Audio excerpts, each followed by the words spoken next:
Imagine for a second if a whole population of a country like Norway, Ireland, or Slovakia suddenly disappeared without a trace. But not just disappeared, imagine if it was completely wiped out by an aggressive, atrocious country. We're talking not just repressions against civilians, but literal genocide of 6 million people.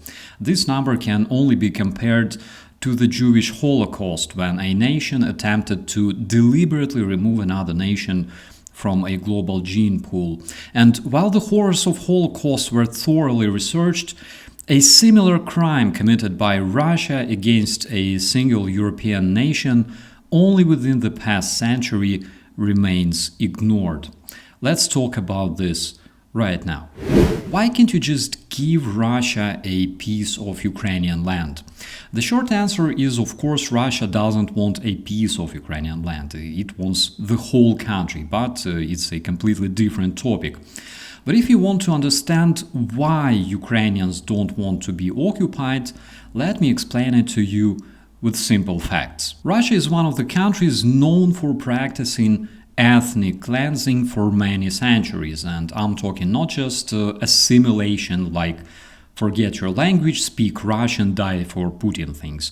I'm talking about physical removal of nations and supplanting them with ethnic Russian people, just like we can see nowadays in cities like Mariupol, that has been forcefully populated by the Russian citizens instead of Ukrainian families who either died or fled. If you studied in school, you probably know about things like European conquest of South America or colonization of North America or Australia, New Zealand, and most probably you also know what happened to the indigenous people in those lands. Just like that, the Russian expansion has also deconstructed whole civilizations and literally erased multiple nations from planet Earth. But to keep this video short, I'm not going to mention all the nations that were forcefully erased or assimilated by Russians, like Yugra, Kamassians, Yakuts, Bashkirs, Aryan, Krids, and Buduks, basically dozens of Siberian and Caucasian nations, which had their unique culture and language, but factically don't exist anymore. Nowadays, we are a bit more acquainted with the Russian deconstruction of Crimean Tatars in 1944, as well as, for example, Ukrainian Holodomor, because both nations survived the genocide. But what did it cost Ukrainians to survive? In 1932-1933, looking at expanding Ukrainian population and also growing national liberation movement, Russia attempted to eliminate Ukrainians with artificial famine, known as Holodomor. This horrible crime, when people were literally not allowed to have food, resulted in between 4 and 5 million Ukrainians being starved to death, according to the most conservative estimations. Britannica gives for 5 million in Ukraine. The Internet Encyclopedia of Ukraine summarizes near 4 million direct deaths. According to the most pessimistic estimations, the death toll can be as high as 10 million people. However, it's really hard to calculate the true number of Ukrainian victims of Holodomor because Russia traditionally attempted to cover up its crimes. Nowadays, 35 countries of the world recognize Holodomor as a Russian-committed genocide of Ukrainians. In 1937-1939 came the so-called Great Terror in the Ukrainian Soviet Republic. It's when the communist Russian regime attempted a cleansing of Ukrainian intellectual class like teachers, scientists, philosophers, poets, writers, academics, as well as their whole families and everyone related. It resulted in physical execution of approximately 120 to 140,000 Ukrainian people. We're talking death conveyors, basically like in Buchenwald or Auschwitz. In Vinnytsia alone, up to 11,000 civilians were physically executed only in 2 years. In 1941, during the Soviet Army's retreat from advancing German troops in the western Ukraine, the Russian NKVD executed between 10,000 and 40,000 prisoners, with multiple mass graves full of Ukrainian civilians found in Lviv, Zolochiv, Berezhany, Sambir, Stary Sambir, Dubno, Lutsk, and Ivano-Frankivsk.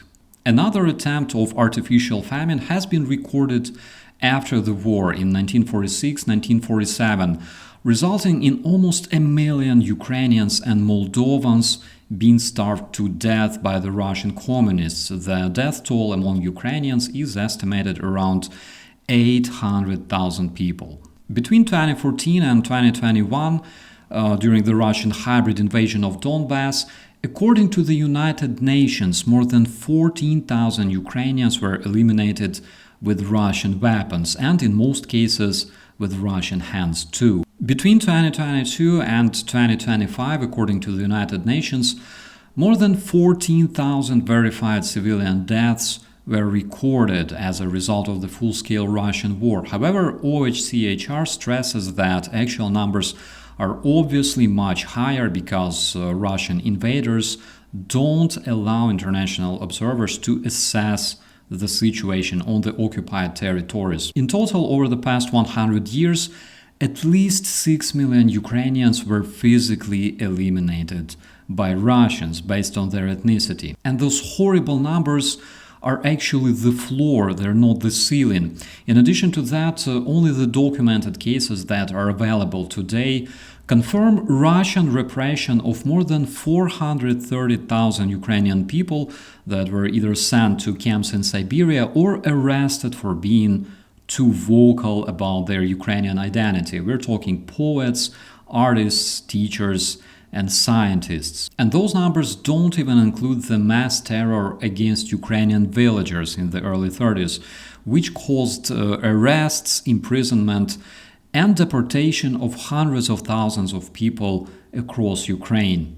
Now the answer to why don't you just donate a piece of Ukrainian land to Russia, or even why don't you just give up, is pretty much because Ukrainians have a long and painful experience of being occupied by Russians for many years, and we know better than anyone else what it truly means when they try to erase you as a nation. The Russian occupation of Ukraine can only be comparable to Holocaust that was stretched over a century, with the only difference that Russia has never been punished for its crimes against Ukrainian people. And if we add up the Russian crimes that were committed against other nations, you will immediately understand that even the Nazi Germany pales compared to the Russian terror, which is without a doubt the biggest unpunished evil that the humankind has faced over the past 100 years. That is just so you could understand why exactly Ukrainians don't want to turn even a piece of their land into a giant Bucha, because Russian occupation, in fact, is not Ukraine's chance to survive. It's an everyday's terror of being arrested, imprisoned. The Russian world is completely opposite to the values of humanity that you guys were taught by your parents or in schools. Historically, the Russian expansion is aimed at wiping whole nations and populating their territories with Russian nationals. So after several decades, they can basically say that those lands were always Russian. And this is why it's absolutely necessary for the civilized world to properly address this threat before it's too late. And with that, my dear friends and family, I wish you all a beautiful day. I'll see you in the comments, and as always, be safe.